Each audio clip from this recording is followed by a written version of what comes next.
ആദർശിന്റെയും നയനയുടെയും നാളത്തെ നല്ലൊരു കഥ കേട്ടാലോ? വീഡിയോ ഇഷ്ടപ്പെടുവാണെങ്കിൽ ഒന്ന് ഹൈപ്പ് ചെയ്യാൻ മറക്കരുത് കേട്ടോ. അപ്പൊ വീഡിയോ ലേറ്റ് ആയിട്ട് ഇരുന്നതിന് കാരണം ഇപ്പൊ എല്ലാവർക്കും അറിയായിരിക്കും, 1 മണിക്കൂർ നീണ്ട വിശേഷങ്ങളാണ് നമ്മൾ കണ്ടുകൊണ്ടിരിക്കുന്നത്. അതുകൊണ്ടാട്ടോ.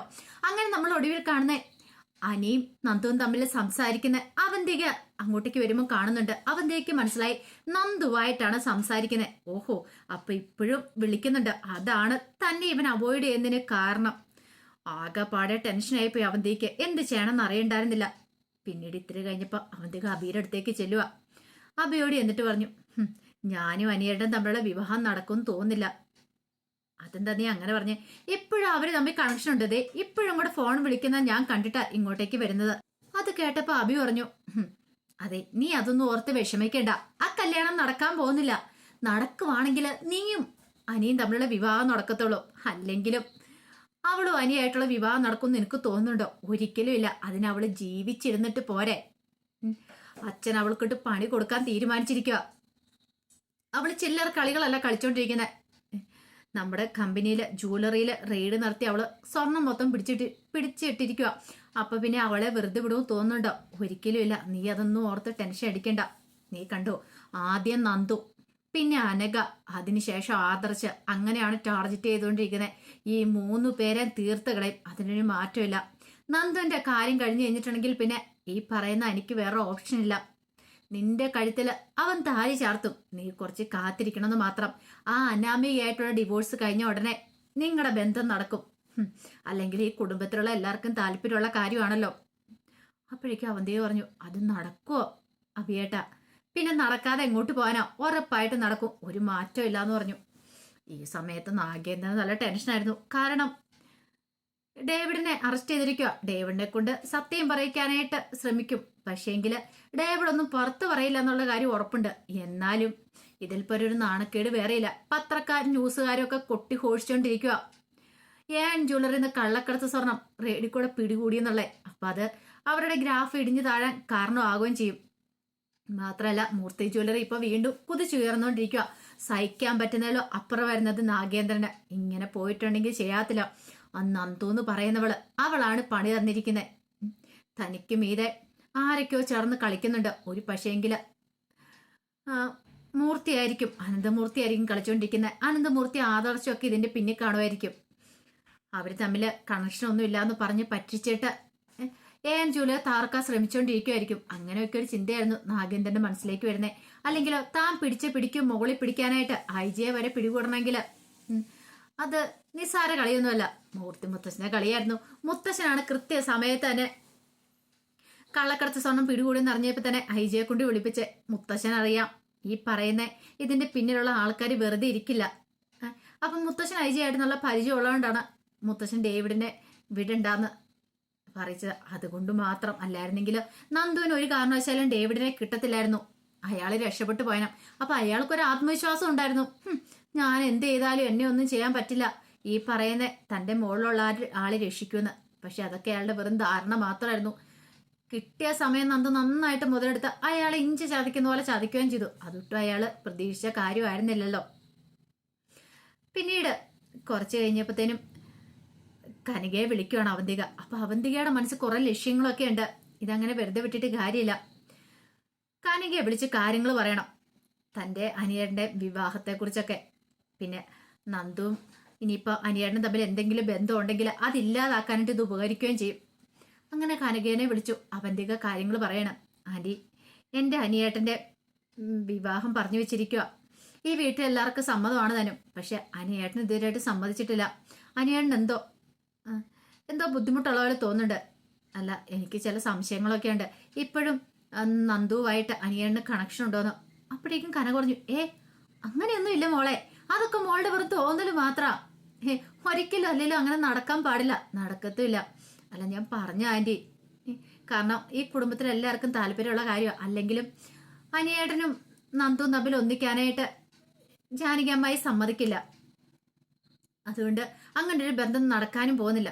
പിന്നെ ഞാൻ ആന്റിയോട് പറഞ്ഞതേ ഉള്ളൂ, എന്തേലും ഉണ്ടെങ്കിൽ ഈ പറയുന്ന നന്ദുവിന്റെ മനസ്സിൽ എന്തേലും ഉണ്ടെങ്കിൽ ആന്റി ഒന്ന് പറഞ്ഞ് മനസ്സിലാക്കി കൊടുക്കാൻ ശ്രമിക്കണം. എൻ്റെ അനിയന്റെ വിവാഹത്തിന് തടസ്സം നിൽക്കുന്ന നന്ദുവാന്ന് എനിക്ക് തോന്നണേ. അപ്പോഴേക്കും കന പറഞ്ഞു, എൻ്റെ മോൾ അങ്ങനെയും ചെയ്യത്തില്ല. ഞങ്ങളോട് അവൾ സത്യമായിട്ട് പറഞ്ഞിട്ടുണ്ട്. അല്ലെങ്കിലും നന്ദു അനിയും തമ്മിലുള്ള വിവാഹം നടക്കുമെന്ന് ഓർത്താണ് മോളിരിക്കുന്നത്. അങ്ങനെയൊന്നും മോള് വിഷമിക്കൊന്നും വേണ്ട. മോള് ധൈര്യമായിട്ടിരുന്നോ. നന്ദു ഒരു കാരണവശാലും അനിയുടെ ജീവിതത്തിലേക്ക് വരാൻ പോകുന്നില്ല. ഞങ്ങൾ ഇനിയിപ്പോൾ സമ്മതിക്കാനും പോകുന്നില്ല. ആരൊക്കെ സമ്മതിച്ചെന്ന് പറഞ്ഞാലും ഞങ്ങൾ സമ്മതിക്കില്ല. അതുകൊണ്ടാണല്ലോ അവിടുത്തെ മൂർത്തി സാറും അവിടുത്തെ മുത്തശ്ശിയും കൂടെ വന്നിട്ടും ഞങ്ങൾ ഈ കാര്യം അവരോട് തുറന്നു പറഞ്ഞത്. ഇങ്ങനെ ഒരു ബന്ധത്തിന് ഞങ്ങൾക്ക് താല്പര്യമില്ലെന്ന്. എൻ്റെ 2 മക്കൾ അങ്ങോട്ടേക്ക് വന്നിട്ടുണ്ട്. ഇനി 3ാമതൊരാളെ കൂടെ അങ്ങോട്ടേ വിടാനായിട്ട് എനിക്ക് ഒട്ടും താല്പര്യമില്ല. അത് ഇപ്പോഴെന്നല്ല, എപ്പോഴും ഞാൻ ഇത് തന്നെ പറയുള്ളൂ. അതൊന്നും നടക്കാൻ പോയില്ല മോളെ. മോൾ അതുകൊണ്ട് ആ കാര്യം ഒന്നും ഓർത്ത് പേടിക്കണ്ടെന്ന് പറഞ്ഞു. അവന്തേക്ക് സന്തോഷമായി, സമാധാനമായി. ഫോൺ വെച്ച് കഴിഞ്ഞപ്പോഴത്തേനും കനക ഗോവിന്ദനോട് പറഞ്ഞു, ആ അവന്തിക അനിയും തമ്മിലുള്ള വിവാഹമാണ്. എത്രയും പെട്ടെന്നൊന്നും നടന്നു കഴിഞ്ഞാൽ മതിയായിരുന്നു. അവിടെ എല്ലാവർക്കും സമ്മതമാണ് പോലും. പക്ഷെ അനി ഇതുവരെയായിട്ട് സംഭവിച്ചിട്ടില്ലെന്ന്. അത് കേട്ടപ്പോൾ ഗോവിന്ദൻ പറഞ്ഞു, അത് പിന്നെ അനിയെ എങ്ങനെ സമ്മതിക്കാനാ? അനിയുടെ മനസ്സ് മിക്കവാറും നന്ദു ആയിരിക്കും. ഗോവിന്ദേട്ടാ, എനിക്ക് പേടി ഇപ്പോഴും ആ ജോത്സ്യൻ പറഞ്ഞ കാര്യങ്ങളാ. അയാൾ തറപ്പിച്ചു പറഞ്ഞു, നന്ദു അനിയും തമ്മിൽ ഒന്നാകുള്ളെന്ന്. ഓഹ് എന്റെ ദൈവമേ, അവന്തിക അനിയും തമ്മിലുള്ള വിവാഹം നടക്കുമായിരുന്നെങ്കിൽ ഒരു സമാധാനവേന. എടി അത് പെട്ടെന്ന് നടക്കുവോ? ഞാൻ ഏട്ടുള്ള ഡിവോഴ്സ് നടക്കണ്ടേ? ഓഹ് ഡിവോഴ്സൊക്കെ എങ്ങനെയെങ്കിലും നടന്നു കിട്ടിയാൽ മതിയായിരുന്നു. കുറച്ചൊരു സമാധാനത്തോടെ ഇരിക്കായിരുന്നു. ഇപ്പൊ ഒരു സമാധാനം ഇല്ലല്ലോ ഗോവിന്ദേട്ടാ. നീ ഒന്നും ടെൻഷൻ അടിക്കാതിരിക്കുക എന്നൊക്കെ പറഞ്ഞുകൊണ്ട് അങ്ങനെ സമാധാനിപ്പിക്കുന്നുണ്ട്. അങ്ങനെ അന്നത്തെ രാത്രി അങ്ങോട്ട് കഴിഞ്ഞുപോയി.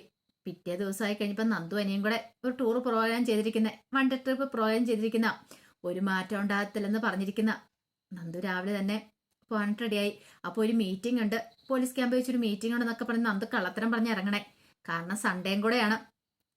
കനകയ്ക്ക് നല്ല സംശയം ഉണ്ട് താനും. പോകുന്നതിന് മുമ്പ് നന്ദു യാത്ര പറയുന്ന സമയത്തും കനക ചോദ്യം ചെയ്യുന്നുണ്ട്.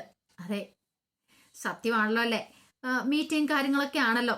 അമ്മേ, അമ്മയ്ക്ക് സംശയമുണ്ട്, അമ്മ ഒരു കാര്യം ചെയ്യുക, വന്ന് നോക്കുന്നൊക്കെ നന്ദു കൃത്രിമമായിട്ടൊരു ദേഷ്യമൊക്കെ അഭിനയിച്ച് പറഞ്ഞു. അല്ലെങ്കിൽ നന്ദുവിനറിയാൻ പിടിക്കപ്പെടുമെന്ന്. കനകയുടെ ഇച്ചിരി താണ് കൊടുത്തിട്ടുണ്ടെങ്കിൽ കനക ഉറപ്പായിട്ടും തലയിൽ കയറിയിരിക്കും, വിട്ടുകൊടുക്കില്ല. ഗോവിന്ദൻ പറഞ്ഞു, മോള് പോയിട്ട് വരട്ടെ, നീ ഇങ്ങനെ സംശയിച്ചാലോ കനകയെന്നൊക്കെ ഗോവിന്ദൻ പറഞ്ഞു. അങ്ങനെ നന്ദു ഒരു വിധത്തിൽ രക്ഷപ്പെട്ട് അനി പറഞ്ഞിടത്തേക്ക് വരുന്നുണ്ട്. കുറച്ച് കഴിഞ്ഞപ്പോഴത്തേനുമാണ് അനി വരുന്നത്. അങ്ങനെ അനി വന്ന് അനിയോട് സംസാരിക്കുന്ന സമയത്ത് നന്ദി ചോദിച്ചു, എന്തായി കല്യാണക്കാര്യത്തിന്റെ റിഹേഴ്സലും മറ്റുമൊക്കെ? റിഹേഴ്സലോ? എന്ത്? അല്ല അവന്തികയായിട്ടുള്ള ദേ മിണ്ടായിരുന്നു കേട്ടോ. ഇപ്പൊ ഞാൻ പ്ലാൻ ചെയ്ത് നമ്മൾ രണ്ടുപേരുടെ കല്യാണത്തിന് റിഹേഴ്സലാ. നമ്മുടെ കല്യാണം നടക്കുന്നതിന് മുമ്പേ ഇങ്ങനെ ഇയാളുടെ റിഹേഴ്സലുകളൊക്കെ നടത്തണം. എന്തിന്? ഇനിയിപ്പൊ വീട്ടുകാർ സമ്മതിച്ചില്ലെങ്കിൽ നമുക്ക് രണ്ടുകൂടെ ഒളിച്ചോടി പോകാനുള്ളതല്ലേ. അപ്പൊ അതിനൊരു മുൻപരിചയം ആയിക്കോട്ടെ എന്ന് കരുതിയാ ഇപ്പൊ നിന്നെ വിളിച്ചത്. നമുക്കൊരു ട്രിപ്പൊക്കെ പോയി എൻജോയ് ചെയ്ത് വരാന്നേ. ഈ ജോലി ഭാരത്തിനിടയ്ക്ക് എന്തെങ്കിലും ഒരു ഇത് വേണ്ടേ, നമുക്ക് എൻജോയ്മെന്റ് വേണ്ടേ? നന്ദു പറഞ്ഞു, എനിക്ക് നല്ല ടെൻഷൻ ഉണ്ടായി. നിനക്ക് പറഞ്ഞാൽ മനസ്സിലാവുമെന്ന് അറിയില്ല. അല്ലെങ്കിൽ തന്നെ അറിയാലോ, ജ്വല്ലറിയുടെ സ്വർണം പിടിച്ചതിന്റെ പേരിൽ കുറെ പ്രശ്നങ്ങളും കാര്യങ്ങളും ഒക്കെ ഉണ്ടെന്ന് പറഞ്ഞു. അതൊന്നും ഓർത്തിട്ട് നീ വിഷമിക്കേണ്ട, ധൈര്യമായിട്ടിരിക്കാൻ പറഞ്ഞു. അപ്പോഴേക്കുമാണ് നന്ദുവിന് നയനയുടെ കോള് വരുന്നത്. നയനെ വിളിച്ചിട്ട് നന്ദുവിനോട് എവിടെ എന്താന്നൊക്കെ ചോദിക്കുമ്പോഴത്തേനും നന്ദു പറഞ്ഞൊരു മീറ്റിംഗ് ഉണ്ടെന്ന് പറഞ്ഞു. നയന പറഞ്ഞു, സൂക്ഷിക്കണം മോളെ, ജ്വല്ലറിക്കാർ വെറുതെ ഇരിക്കില്ല. കള്ളക്കടത്ത് സ്വർണം പിടികൂടിയതിന്റെ പേരിൽ ചിലപ്പോൾ അവരെ നിന്നെ അപായപ്പെടുത്താൻ ശ്രമിക്കും. അതുകൊണ്ട് സൂക്ഷിച്ചും കണ്ടും വേണം ഇനിയിപ്പോൾ പുറത്തൂടെ ഇറങ്ങി നടക്കാനായിട്ട്. അധികം അങ്ങനെ പുറത്തിറങ്ങിയൊന്നും നടക്കണ്ടെന്ന് പറഞ്ഞു. നന്ദു പറഞ്ഞു, നാനേച്ചി ഇത് എന്താ പറയണേ? ഒന്നുമല്ലേലും ഞാനൊരു SI അല്ലേ.